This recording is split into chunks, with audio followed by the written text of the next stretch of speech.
최근 중장년들, 그러니까 주로 사무직 계열의 퇴직자분들이 퇴직 이후에 새로운 직업을 위한 선택으로 기술직 자격증을 취득하려는 경향이 좀 많아졌습니다.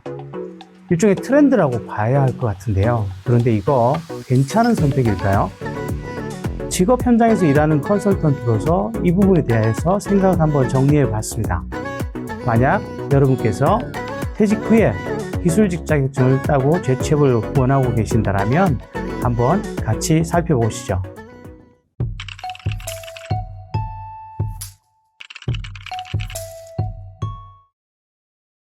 일단 장점부터 한번 살펴볼까요?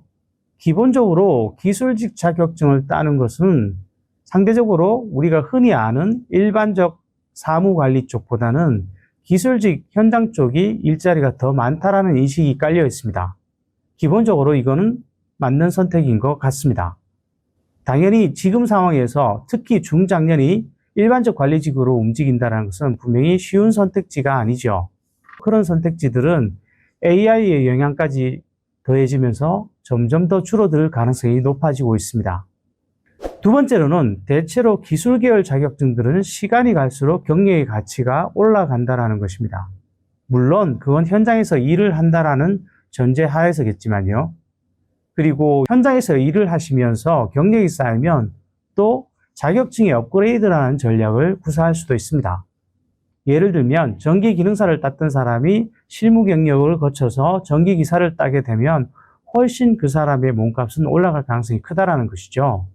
그리고 세 번째는 최근 우리 중장년들에게 인기가 있는 생활 주변형 기술들. 그러니까 어떤 게 있을까요? 타일이나 미장, 방수, 설비 혹은 방충망 같은 것도 얘기가 좀 나오더군요.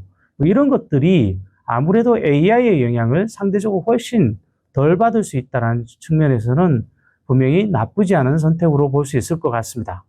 그러면 단점은 없을까요? 단점 있죠. 일단 대표적으로 이런 상황에서 제일 먼저 고민이 드는 것은 내가 뼛속까지 인문사회 계열 쪽 사람이라서 나는 기술을 배우는 게 전혀 맞지 않아요 하시는 분들이 있을 수 있다는 것이죠. 그런 분들은 사실 억지로 노력을 해봐야 기술직 현장 쪽에서 일하시는 분들의 평균을 쫓아가기도 버겁다라는 거죠. 두 번째 단점은 기본적으로 이것 역시 일종의 교육이나 시험을 쳐야 되는 경우가 많아서 얼마나 시간이 걸릴지 알 수 없고 그리고 합격 역시 장담을 하기가 어렵다라는 것이죠. 예컨대 나무의사가 한동안 사실은 지금도 많은 사람들의 주목을 받고 있는 자격증 중에 하나죠. 그런데 이 나무의사는 기본적으로 그냥 아무나 딸 수 있는 것이 아니고요. 관련 분야 석박사가 아닌 다음에는 보통 산림기능사나 조경기능사 혹은 수목치료기술자를 따고 3년 정도 활동을 한 이후에야 시험을 칠 자격이 생깁니다. 그리고 그 시험 역시도 지금은 좀 나아졌다고 하는데 한동안 극악의 난이도로 유명했던 시험입니다.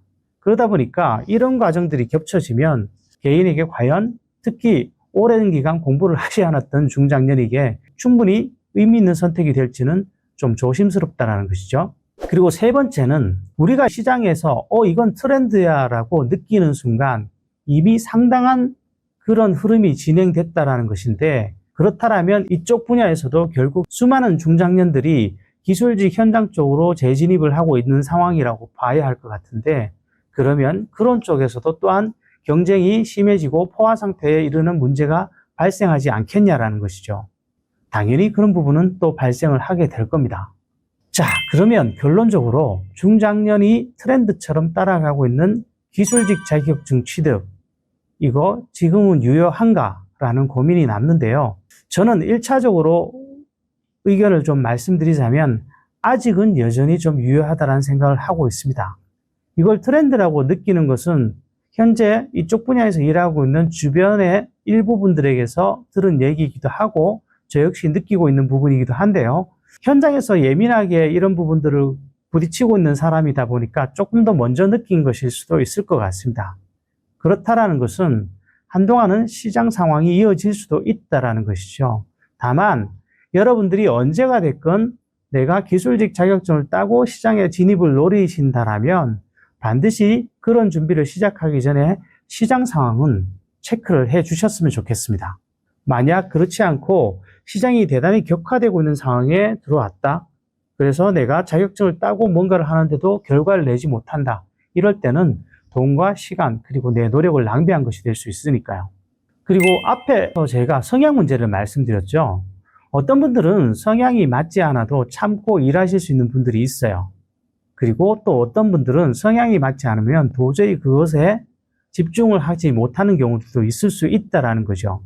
만약 내가 인문이나 사회계열 쪽이 잘 맞는 사람이고 절대로 기술 현장직 같은 경우는 좀 어렵다라고 판단하신다면 다른 전략을 선택하셔야 될 수도 있습니다. 예를 들자면 인문사회계열 쪽에서 가장 많이 선택하는 자격증 중에 하나인 사회복지사나 직업상담사 같은 것들을 노려볼 수도 있다는 것이죠. 일단 그런 모든 것들을 차치하고 당부드리고 싶은 것이 하나 더 있어요. 그건 뭐냐면 반드시 이런 것들을 준비하실 때는 미리 준비하셔야 된다는 것입니다. 이 미리 준비를 한다는 것에는 교육이나 시험에 대한 대비도 있지만 특히 또 하나 기억해 주십사 하는 것은 네트워킹입니다. 내가 가고자 하는 관련 분야의 사람들과 네트워킹을 반드시 해 두셔야 나중에 일자리를 구할 때도 그런 부분에서 훨씬 어려움을 줄이고 대비할 수 있다는 것이죠. 여전히 기술 분야는 다른 영역도 마찬가지입니다만 수많은 사람들이 아는 사람을 통해서 일자리를 받고 움직이는 경우들이 부지기수라는 것을 감안해 보면 결국 이 네트워킹은 반드시 필요한 작업이라고 볼 수 있을 것 같습니다. 중장년의 직업 전환기 선택이 어려운 것은 이게 마치 수학 답안처럼 명확한 답안이 나오지 않는다는 것이죠. 우리는 그저 어떤 상황에 대해서 최대한 고민을 하고 최선의 선택을 내렸다면 그걸 믿고 내 있는 힘껏 앞으로 나가는 수밖에 없는 것 같습니다. 조금 빗나가도 사실 상관은 없습니다. 중장년의 선택이 젊은 시절의 선택보다 훨씬 무거운 것은 사실입니다만은 그 선택 하나로 인생이 좌지우지 되지는 않습니다. 만약에 잘못된 선택이었다면 다시 또 조정을 하시면 되는 것이죠. 인간은 늘 실수를 하고요. 다행스럽게도 우리는 그런 실수에서도 얻어가는 것들은 있을 수 있습니다. 그러니 너무 부담 갖지 마시고 나름 충분한 고민을 했다라고 판단이 되시면 한번 스스로를 믿어보고 도전해 보셨으면 좋겠습니다. 네, 오늘 영상은 간단하게 이렇게 마치도록 하겠습니다. 감사합니다.